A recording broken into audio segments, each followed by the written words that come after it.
Hi mga kapubring ulam! Ngayon, gagawa tayo ng pinakasimpleng ginisang corned beef. Mabilis, masarap at swak sa budget.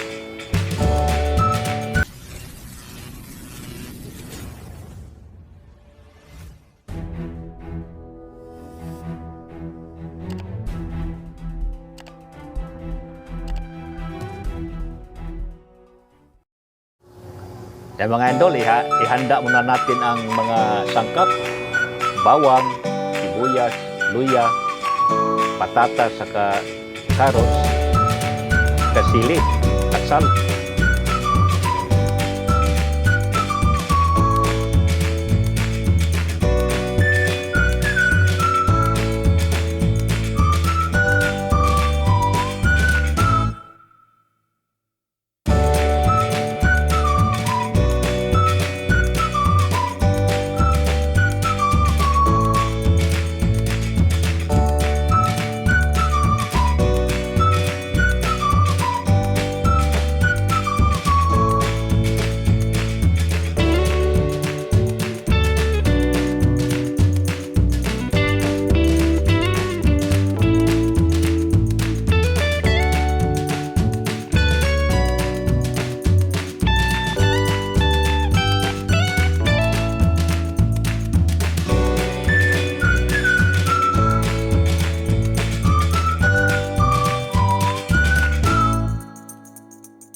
Okay na po mga idol, handa na po ang ating carrots, patatas, saka dahon ng laurel, saka luya, sibuyas, saka sili, saka bawang, saka corned beef.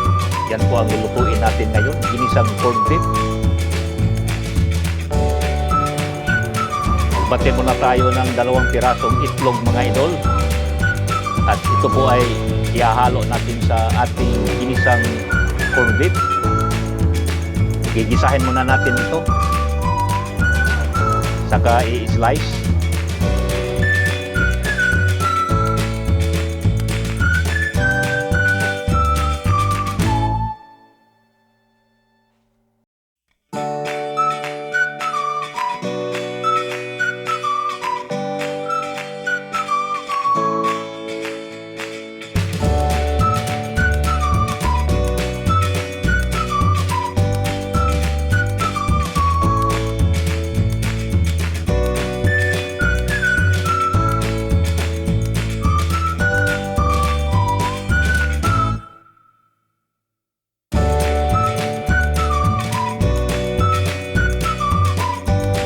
Buksan muna natin ang corned beef mga idol at ganito ang teknik sa pagbukas.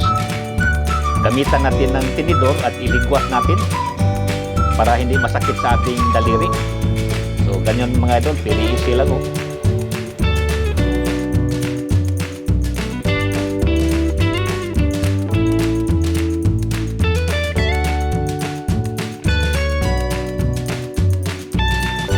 Gigisahin muna natin mga idol ang ating carrot saka patatas, saka natin ihalo sa ating ginisang corned beef.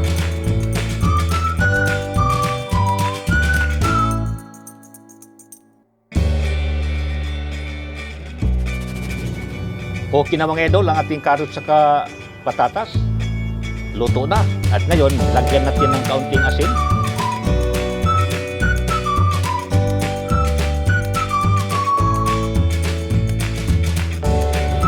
So ngayon, umpisa na natin mga idol paggisa ang ating corned beef. Unang isa lang, bawang, sunod sibuyas, sunod luya, at halo-haloin ng kaunti. Pag medyo brown na, isunod na po natin ang ating corned beef.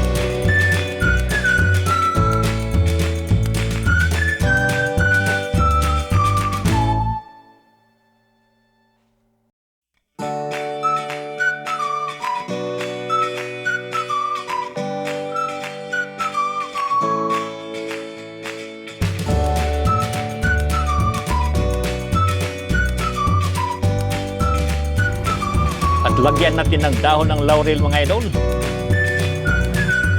At saka siling at sal mga idol.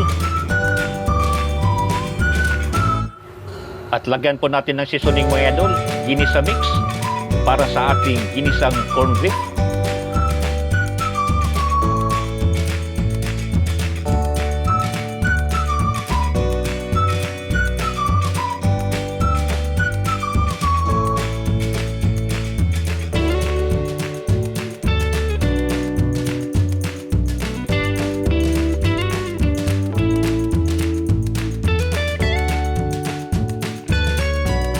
ilagay na rin natin mga idol ang ating carrots at patatas.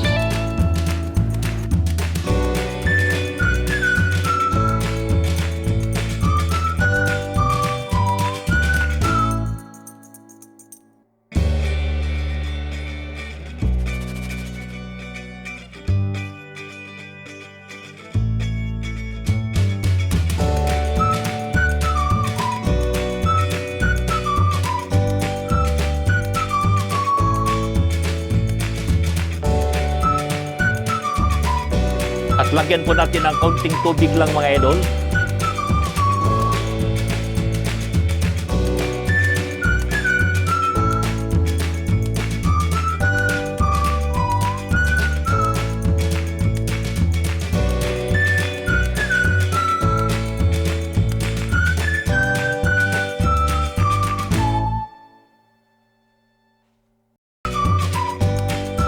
At isunod na po natin ang ating slice na itlog.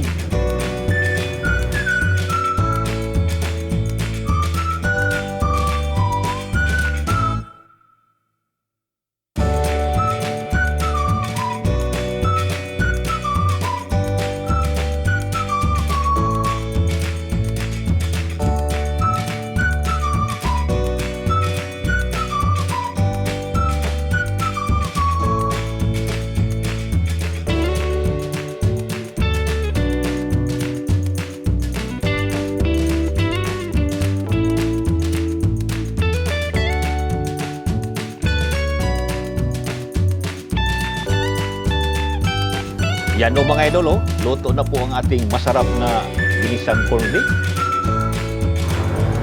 Masarap na, abot kaya pa sa bulsa mga idol. Kaya maraming salamat po sa inyong panonood.